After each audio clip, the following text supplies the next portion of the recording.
Hey, what's up guys, Zyper here and welcome to a brand new tutorial about Martin MPC. So actually this is the third part, say it right, third part, so part number 3. Yeah, I can say it, numéro 3 en français. It's much more easier, but yeah, today we're gonna talk English so everybody can understand. And so it's part 3 of the Martin MPC tutorial. So if you're watching this video and you haven't seen all the tutorial, I think you need to watch it because you don't gonna really understand what we do today. Only if you're really a professional guy on Martin MPC and just want to pick up some special things, because actually today we're gonna see some very special things. How to make some timecode, how to make some cue blender with a really good function you can do only with Martin MPC. So cue blender, we're gonna actually speak about my overall workflow, the way how I work, how I manage colors and everything. And yeah, so if you haven't seen all the tutorial, if you're new to Martin MPC, don't worry, go to visions.fr and go to tutorial, lighting tutorial. We have visual and VG tutorial, but today we speak about lights, and actually we have part 1 here. And I think part 2 is a mistake, so my community manager will add it on the website. So yeah, you can start it, and once this video comes out, I'm sure the tutorial 2 will be on my website. Actually, you can support me on my social media. You can follow me on Facebook at Zyperwall, YouTube, or follow me on Twitter at Zyperwall. That's the most easiest way to ask me question. You can tweet me and just, hey Zyper, I want to do that, how can I do it? And I answer all the time. Close it, and so here you have that video. You can watch it. It's so freaking amazing. Yeah. Hey, what's up guys, Zyper here and welcome to a brand new lighting tutorial. Damn, I love my voice. But that's not what we're gonna do today. Today we're gonna speak about all the advanced stuff for Martin MPC. So let's start it. Since last time I have added a lot of stuff, so now you can see in page 2 I have added everything I need for my movements. So for example, if I take the Mac Viper, so you see I have added the delay, invert, so now they are moving on the same way, like that. And I can stop my pan and my tilt here. So I have made a fixed DJ, I have made an invert, so when they move on the tilt, yeah, okay, I need to activate. They're just moving like that, or they can move like that. And I have to do exactly the same for the Mac Aura here and for the Mac 101 here. So that's, as I explained you in the last tutorial, how I work with my movement, and then I can control everything live. In page 3, I have added everything I need for the colors. So now you can see that's the first line we made last time, and I have added a second program everywhere, a second cue, you can say it like that. That means that when I select blue, I have blue. When I push another go in cue, I am going on the cue 2. And now I have some other colors for the blue. Same thing for orange, for magenta, pink, cyan, yellow, and everything. Yellow is ugly. Yellow is a joke. I mean, I never use yellow, and my second cue for yellow is just the most ugly color ever. And I push that only when I have bad DJs. So DJs, when we work together and you see ugly colors, whenever you are able to understand that their colors are ugly, it's because you play too bad. So that's a nice message. Yeah, then you have one line for Mac Viper, so all the Mac Viper in red, blue, yellow, everything. And the other one is for the half. That means that I work a lot with half, so one half of the group in one color, one half of the group in the other color. So for example, if I want to make blue and orange, I do it like that. If I'm gonna do it everywhere, so blue, orange here, and now I have half blue, half orange. And that's the best way I found to go really fast and to have access to all my colors. I know exactly when I'm jumping live on stage, I know exactly where's my red, where's my green, where's my blue, and where's my Mac Viper, Mac Aura, Mac 101, and all this stuff. Last one is the tsunami here. That's just a color moving for everything like crazy everywhere. And it's like when you have used all your colors and the energy is going always more high and you have no idea how you can be more dynamic, just push the tsunami. That was it. So yeah, looks ugly, but so dynamic once you add the delay, invert and everything, and maybe push some very fast speed into it. And here, speed. So beautiful.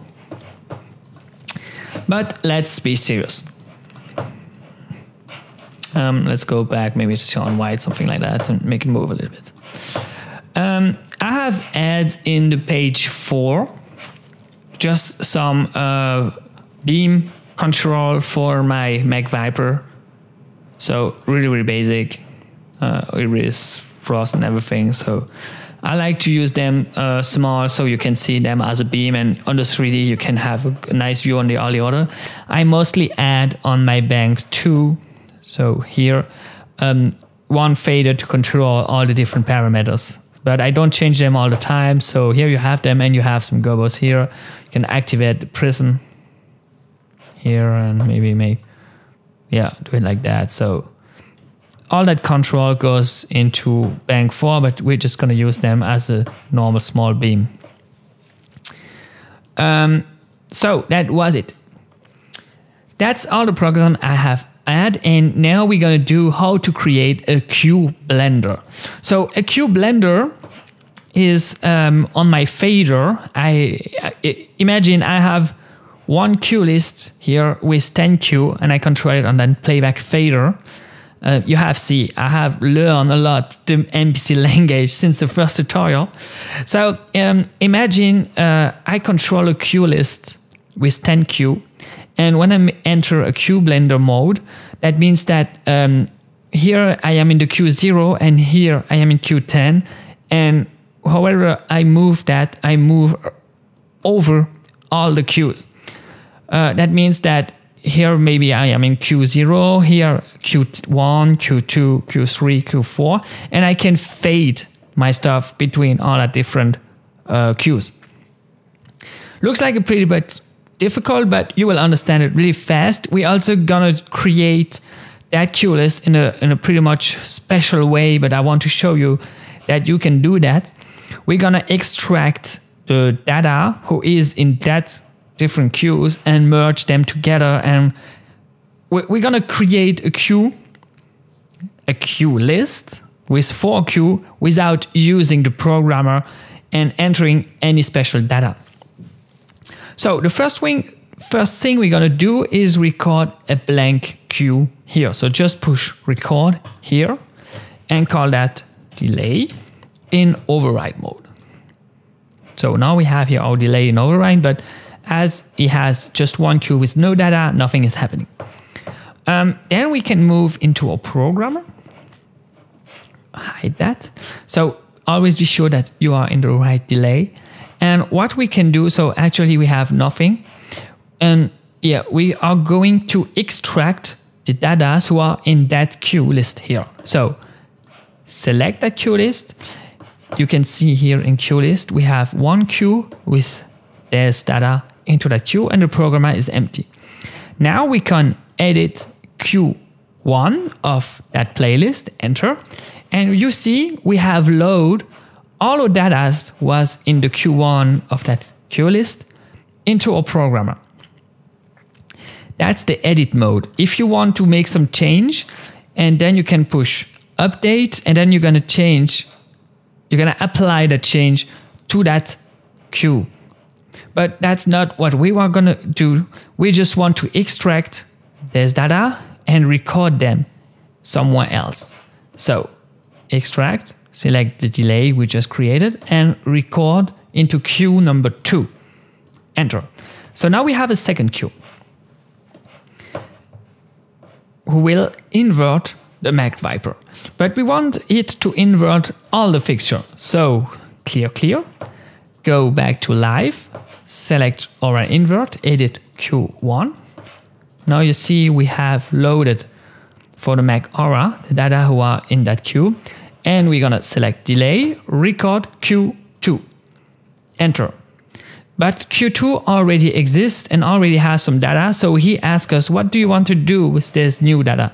Do you want to merge them with the older? Do you want to replace, insert, everything? We're gonna merge. He did it, clear. Same thing for that one. Select edit Q1, enter, select record Q2, enter, merge current data. It looks like a robot. It looks like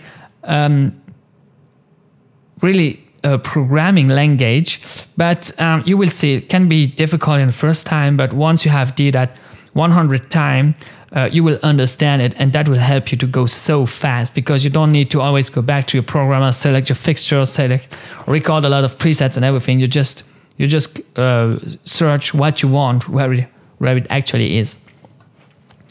So now we can check it. Go back to live, push everything in center, and turn all that stuff off. Yeah, so everything is moving just on pan and tilt.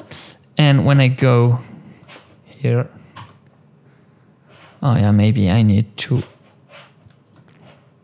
can I activate my Q2 from here? Q2, enter, yeah. So now I am on Q2 and now everything is going to be inverted. Normally in the normal world. Okay, it looks like nothing happened. That's not a problem. We're going to check that later because now we're going to create a third cue with the delay effect. So same thing, select Zyper delay, edit Q1, enter, select delay, record Q1, enter. Now I did Q1, so cancel, record Q3, enter. That's it, clear. Edit Q1, enter, select delay, record Q3, enter. Merge current data, clear. Select that one, edit Q1, enter, select delay, record Q3, enter. Merge current data, clear. And then we're gonna create a fourth one who's gonna make just a normal circle effect. Because most of the time when I play on an electro track, I like to go all my fixture like crazy when the music is going crazy, and when the music is coming slower and I have some nice breaks with some nice melodies and nice vocals, I like to have all my fixture together and make them mostly just move a little bit on the pan, on the tilt, sorry, and a little bit, or just really a little bit on the pan. So you can have a nice movement like here that people can understand, and you just need to play with some nice, cool energy. So what we're gonna extract is just the form circle like we have here. So select that one, edit Q1, enter, and record it here. So record Q number 4, enter. Edit Q1, enter, record Q4, enter. Don't do it too fast. I do it fast because I don't want to make another 1 hour tutorial, but don't do it too fast because if you do something wrong, you can spend hours to find exactly what goes wrong, and maybe you record it not in the good cue list, or you make replace and you lose all your data. So that's done. It's a bit boring, but you will see that can help you once you're live on stage and you have to change some cue or something, and you can use that edit mode. Can be really hard to use, but is really useful. So now we go back to cue list. Be sure to be in edit mode. We see we have a 4 cue. We can rename it if it works. Normal. Okay, doesn't work. Okay. Normal. Invert. Okay, doesn't work. Invert. Enter. Okay. Delay. I have no idea what I'm doing. I'm just typing. And normal. So, and now we go to option and activate Cue Blender. So be sure to be in override, release to 0. Damn, that boring stuff. Cue Blender, close. And now you see we have our Cue Blender from 0 to 25 in the first cue, 25 to 50 second cue, and you have all the data here, and that means that right now when I am at 0 it's normal. Okay, when I am on 25 Yeah, now I am in invert mode. And when I go up to more than 450 delay, and when I go up, it's normal. So what I gonna change, because on a real fader or even on that, I know that when it's at 0, pretty much at 0, it's normal. And when I go a bit up, I want it to be invert. So I can change here from 0 to 5, for example. And go here from 6 to 50. Okay, I have no idea what I'm doing. I have no idea why this doesn't work, but yeah. Thanks. 62. Okay, yeah. Here you have to change 51. Okay, so here 50. And here I'm gonna add 95 and here 96 to 100. So that means that when it's pretty much 0, it moves normal. When I go up a little bit, I have invert. In the second part, it's delay. And when it's up, it goes all together. And now I can just play with the intensity the way I like it. So now it's a bit hard with the mouse. When you have lots of stuff, you can do it like that and make it move really crazy. And with just your finger, you push everything up, push that up, and bring everything down. And then you can start to slowly move on the tilt, make your break, and make it go higher and higher and higher and higher. And once it goes up, bam, just move everything here and push that thing up. And now you have your dynamic movement. That's the main idea. And I have searched a very, very long time how to find a way to be fast, dynamic, have something that doesn't look always like the same circle effect. And in my experience, that's really personal, but in my experience, that system to control movements is the best for clubbing and for festivals, because you don't use, you actually don't use always the same effect. Your movements is always looking like something different, and you go pretty much fast from the breakdown to some cool energy to something like really, really crazy. And when you work with even with the M Touch or any other controller, you have 2 or 3 fingers here. You can push these 3 up in one time. That you're going to see in the next tutorial when I'm going to show you how to add an iPad to control some stuff like that. But you will understand the idea like everything. Now that we have seen how to win a lot of time by making 4 Cuelists into just one fader and control everything live, I'm going to show you another trick to win a lot of time once you're live on stage. And like in pretty much every lighting desk, you have that system with go and release. But actually, I don't have the time to always do go and release. Sometimes it goes too fast. Sometimes I want my stuff to be here. So I showed you last time the first trick with the colors, where you program datas on all the channel. And so when I am in red, when I go to green, automatically I enter some new datas on all the channels, and it's gonna release my red alone. So that works for the color, and so I just have to select the colors I want, and I never have to release anything, because I just, okay, I want red, I push red, I want pink, I push pink, and I don't have to release it because it releases it hits itself actually. But how does it happen with, for example, when you want some gobos and you want to push that gobo out? You have to release. So a very cool trick to always stay in go mode is to add a macro. So we're gonna select that one just to show you the example and go to Cuelist. So you see we have one cue, and to release it, I just have to select the release. But what I can do is record a blank cue after that one. So record enter, nothing. And now I have a second cue, and on that cue I can add a macro. And in that macro I can say, this is a macro who release. So we are on cue 125. I said it right, because in French it's 125. But yeah, so search for 125 and apply. So that means in Q1, I have my gobo effect. And when I go to Q2, I release it itself. So go back to live. That means that when I am on go,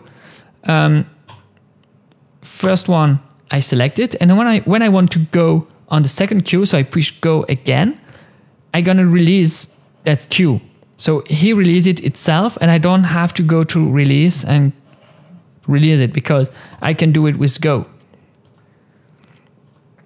So that's a pretty cool trick on all the special queue you add who don't be automatically overridden with something different. That's the first thing I use with macro, and then I have another one who is here. So I'm gonna record a really blank stuff that is called start live. Enter, and it's a Cuelist actually. Why start live? Because when you open your lighting desk or your MPC, it looks like snap and release. So now I have released all the queue. And in my way of working, you have to activate a lot of queues. So instead of going to make go to activate all that stuff, I'm gonna create one big macro that, yeah, let's go back to release. Can I release it? I actually can't release it like that. Okay, let me make another. So snap and release at the same time is to delete all your Cuelists. Sometimes when you have a problem, when you have launched some stuff, you don't know where it's come from, just snap, release, and relaunch everything. So what we're gonna do in Start Live is create one big macro who's gonna activate all that stuff at once. So I open my lighting desk, I push on Start Live, and I'm ready to play. It's so fast, it works all the time, and when you have to really fast release your lighting desk because you have some problems or anything, or even if you have to restart your MPC, as fast as he is back, Start Live, and you're ready to play. So how that works, go here, call this one start macro. Once more, that doesn't work. Okay, boring stuff. We're gonna add a macro and we go to trigger, Cuelist number 1, master, apply. Then add a macro, trigger, Cuelist number 2, Viper intensity, apply. Add a macro, add a lot of macro actually. And just trigger. I don't gonna show you everything because this can take a very long time, but that's so useful. Trigger, let's say red. I just gonna show you as an example so you understand what's happening. But speed, and then trigger all the center position. Where is it?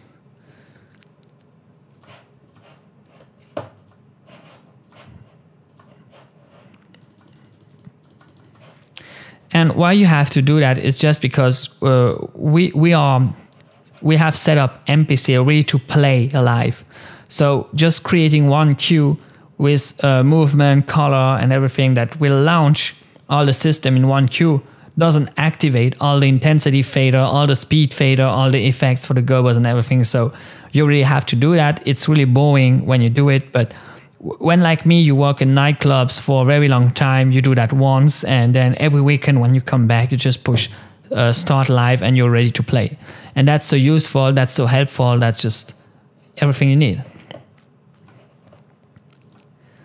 So I'm not gonna make them all just for you so you understand. So apply, go back to live, and now if I make a go on live, Start Live, you will see up, nothing's happening. Oh yeah, because I am back into, yeah, that can happen sometimes when you are editing a macro. You don't have any message, but you're still editing it and you cannot launch any other. I have restarted MPC a lot of time because I was thinking he's crashing or anything, and I was just editing a macro and I have not finished to edit it. So maybe add that one, not pan stop, but pan apply, thanks. So, and now everything is here. So when you do it really good, you add all the pan, tilt effect, the speed, the form, everything you need to run your show, and then you're just ready in one click to start playing live. So that's how you can work with macro. You can also add some macro for pose, some effects. You can select a cue and lots of different stuff, but I will show you that in the next part where we're gonna speak about timecode. When you have some special intro or some special show where you have to match your lights perfectly to an audio band who isn't really electro, or where you have to produce every week exactly the same show, you can use a timecode. So what is timecode? I'm going to show you really timecode only basically into Martin MPC. For sure, you can link it with SMTE, with lots of different signal, with MIDI clock. You can do a lot of crazy stuff, but I'm not going to show you. I'm just going to show you how timecode work in Martin MPC. And or maybe I'm going to do another tutorial about all the different way to send timecode and to link your media server with your lighting desk, with your audio stuff and everything. But we just try to do it simple. The main problem we have in the way we have set up MPC is that everything is programmed to work live. We have some effects, we have lots of different stuff, but if I want to have one basic timecode, I cannot activate all the stuff. So we're gonna create here a new blank cue list and call this timecode. Then we go into cue list, and this one we're gonna call it start. Damn, it worked. I think once I finish that 4 tutorial series, I will be really perfect on Martin MPC. I will know how to say all the stuff in English, how everything has its name in Martin MPC, and yeah, I just will like a super Martin MPC trainer. So what we try, let's be serious, guys. I know this is really hard, and you all do that for learning and not just listen me speak about nothing. So add a macro.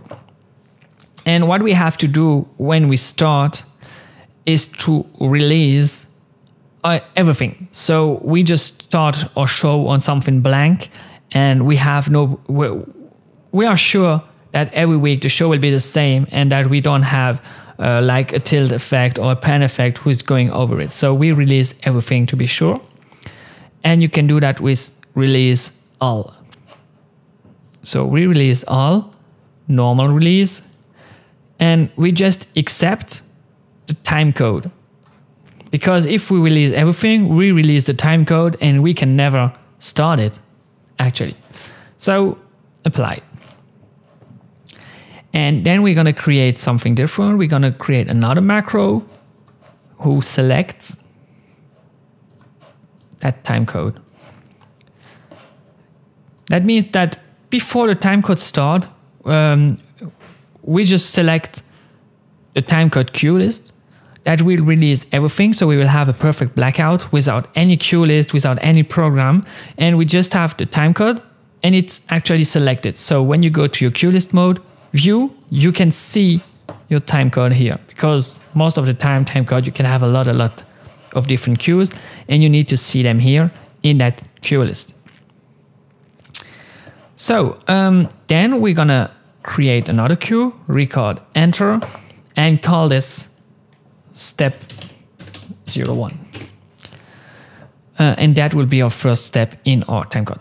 Once we done that, we can go to options and select our timecode. So now we are in timecode mode, and you can see we have here a small timer, but actually that doesn't work because we have to set up where our timecode come from. So go to menu, into EO settings, and here you can go to timecode, activate the timecode system, So here you see you have internal, MIDI, network, and everything. We're just going to select internal, apply, close menu. And now if I push play, it's running internal, and you have the main clock here. And if I stop it, it's coming back to 0, and I can make pause. So what this timecode system is doing, you can see here now I have a timecode column, and I can say, okay, so the start is on manual trigger. So when I select my timecode cue list, and manual trigger here is at 0, enter. So now when I select my timecode, so here I have, let's say I'm live on a party, everything is running, and it's like 1 o'clock in the morning, I have to launch my intro show. So DJ is preparing the music, he played the music, I just prepare my timecode. So I click one time on timecode with go, and that will release everything. Blackout. So I'm automatically into queue number 2, because the first one is just to release, select the timecode, and now it's waiting. Okay, this happened at 000, so 000 actually. So that's why we are in Q2, and now I can start my timecode. So most of the time in my step 01, I've add all the datas at 0. So I'm sure that everything is starting from 0, but it's a bit too long, and I just want to show you how a timecode works today.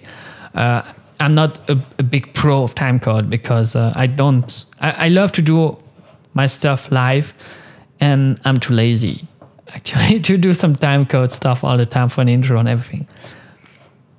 But I'm going to show you how it works. So we can select our organizer. And for example, let's say on the first queue, I want all the Mac Zyper to open and make a small move, like going from outside on fix of the DJ. So in my first queue, I make my Mac Zyper dimmer 0, shutter open, position center, and color, let's say we want that, oh, thanks, iPhone. Let's say I want it into UV and Gobo 1 open. Nah, Gobo open. So actually I don't see that. That's where it starts. So I'm gonna record that into the Q1. Record Q number 2. Attention please, it's step 1, but Q number 2. Like that. And then I can intensity, so dimmer full, position DJ, color, let's say blue, and record into Q number 3. Call this step 02 fix DJ. Okay, it didn't work. Step 02. And I want that step 02 to happen at 2 seconds. Okay, so it's 2000, 200, 2 seconds. And now if I launch my timecode, it will start at 0. Okay, now I have to clear my programmer. I launch my timecode, and at 2 seconds, he do that movement. But if I want to have a fade into it, I just have to enter here fade on maybe, let's say, 5 seconds. So now you will see it will start on step 01 and move slowly on the DJ. But actually it did it wrong on the dimmer. All Zyper intensity at 0. Record Q number 2, enter merge Q and data, and full on record Q number 3, enter merge Q and data. Yeah, still don't do it. Fade. Oh yeah, because I want a fade on all channels.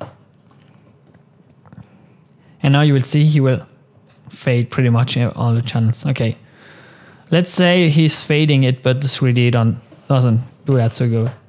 And now let's say, for example, we want the Mac Aura to do pretty much the same thing. So That's why it's interesting to have presets, because you don't have to change all the parameters. Do it much more easier here. So shutter open, dimmer 0, position center, color, let's say from white, record into queue number 2, enter merge current data. And then we are going to make it red, position DJ, intensity full, and record queue number 4, enter. And we're going to call this step 03, sorry. Enter, clear everything, and launch it again. Oh, sorry, we have to enter time, so let's do this at 8 seconds.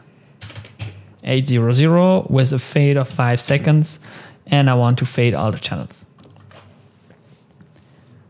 So 2 seconds Mac Zyper, and now you will see at 8 seconds my Mac hour will come in. Damn, that's so beautiful. I'm impressed myself. Look at that. I can do timecode. It's like a bit, you know, when you are a VJ and you speak with other VJ, everybody's asking you, man, can you do mapping? And when you speak about lights, it's like, man, can you do timecode? Yeah, for sure, I can do timecode, but I don't. I mean, it's more fast, more easy, and more interesting to do everything live instead of prepare that for hours at home.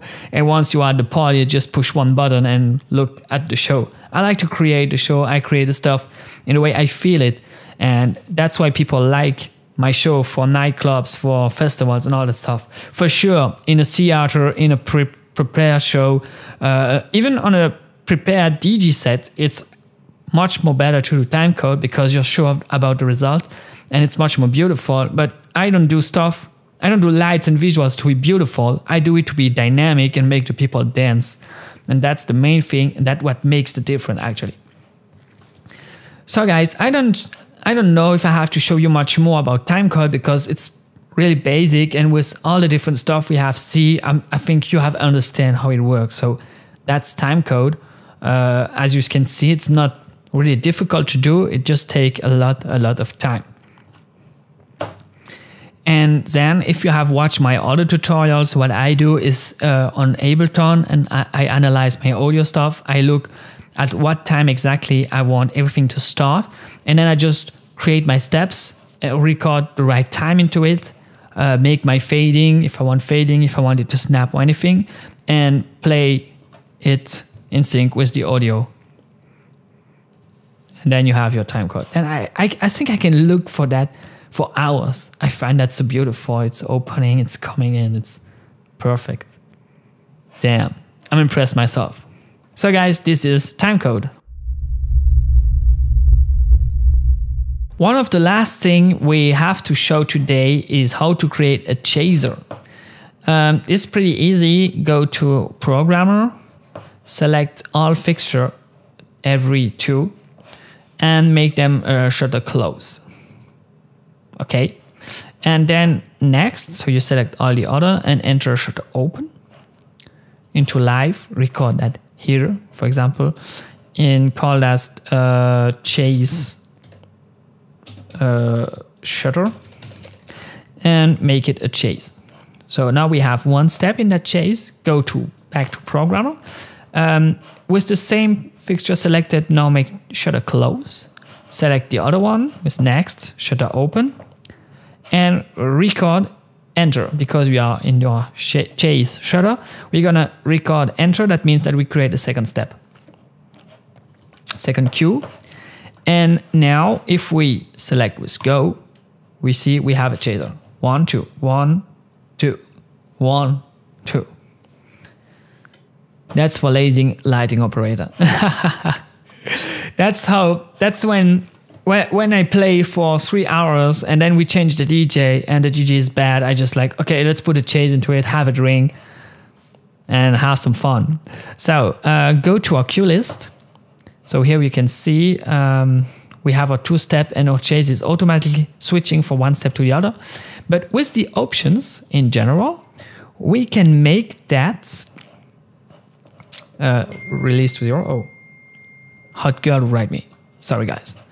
And we can go to Actually not. It's a friend of mine who write me, hey Zyper, please, when comes the new MPC tutorial out? Can you please do it? And yeah, guys, I'm just doing it, and now you are into my tutorial. So you can enable the tap sync option.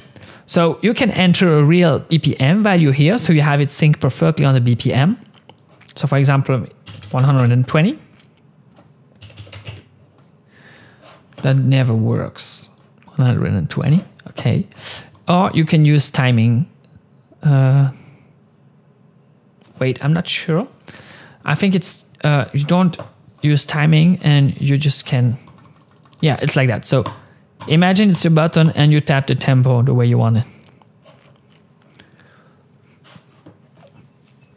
So that's the chase function. Actually, I did it a bit wrong because if I do it right, I'm gonna show you like that. It will be faster because I try to win some time. I don't want to do another 1 hour tutorial. So let's say 1/2 in white, the other one in magenta. Now you're moving from white, magenta, white, magenta. And that's a pretty cool effect. And if you want to do it faster, you just hit the go button and woo! Bring in the energy.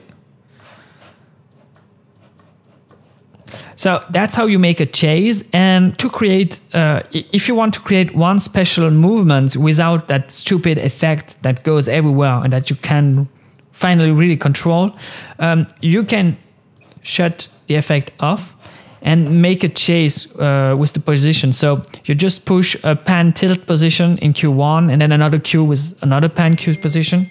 So for example, I'm gonna show you really fast. Go to, select all the fixture, go to center and record that here into chaser. Let's say position chase. Let's make this one slower. Just a bit, make it off. Should I open? So position chase, and then we select the fix DJ here for auto fixture, please. Thanks. And record to the second cue. And now we have a position chase like that. So our fixture goes in the middle. And you can make, let's say, 300 different cues into that. And so you have your chase and you create a movement with that chase. And what's pretty fun is that this is a chase position just on the pan and tilt channel. So you can add your effect over it. And so you have a much more crazy effect. But sometimes when you try to do stuff too much crazy, your fixture doesn't move enough. And finally, you're not so much dynamic instead of just doing a really basic effect. So be careful with that. It's not because you have lots of parameters and everything is moving everywhere that you have some real energy. Actually, that color is pretty ugly too. Yeah, but I think you have to understand that's how you create a chase in MPC. Guys, I want to say we have seen pretty much everything. So yeah, this was my 3 tutorials on Martin MPC. And I have shown you pretty much all my tips and tricks from scratch. So how to create your patch, how to organize your fixture group, how to create your presets, how to create your cue lists, and how to make some special tricks to win some time and organize all your stuff to play live for nightclubs and festivals.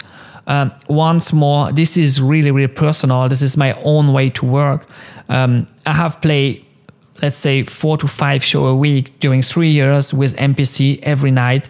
I know exactly how he reacts, how I want to work, how I want to do my stuff. So that's for me the best solution, but maybe for you, it doesn't work like that. Maybe you don't like it. That's really, it's like, it's free to everybody, if I can say. And yeah, I just showed you my tips and tricks, how I use Martin MPC. It's not general. It's not, you don't have to use it that way. It's just like my stuff. So if you like it, and I hope you liked it, I'm really happy with that. And if you don't like it, I'm actually pretty happy too. We have a next tutorial to come. I don't know when exactly because it needs a lot of preparation too, where I'm gonna show you all the external stuff, how to connect an iPad with Touch SC, how to connect some MIDI controller, how to connect the leap motion, actually, because a lot of people asked me that. So I'm gonna show you really fast how to connect and set up the leap motion, but that's all stuff who is outside of Martin MPC. I think on Martin MPC himself, if you're working with a M serie desk, I think I have shown you pretty much all my tips and tricks. Now it's free to you to try to redo the same thing, try some new stuff, find some new ideas. And yeah, if you have any question, any problem, if you find some new stuff to go much more faster and be always more creative, I would be the first happy man to know that. So you can contact me on Facebook, you can write me comments or send me some message. You can tweet me on Twitter at Zyperworld. My email is contact@Zyperworld, or simply go to visions.fr and write wherever you want. I receive pretty much all the message and I answer all the time. So thank you so much guys for watching. Thank you so much for all the positive response on the last tutorial. I hope you liked it. I hope this will help you to make some crazy show every weekend, and I will be the first happy man if I can see some awesome lighting show in your nightclubs, festival, or wherever you are in the world. My name is Zyper. Thank you for watching, and see you next time for a brand new tutorial.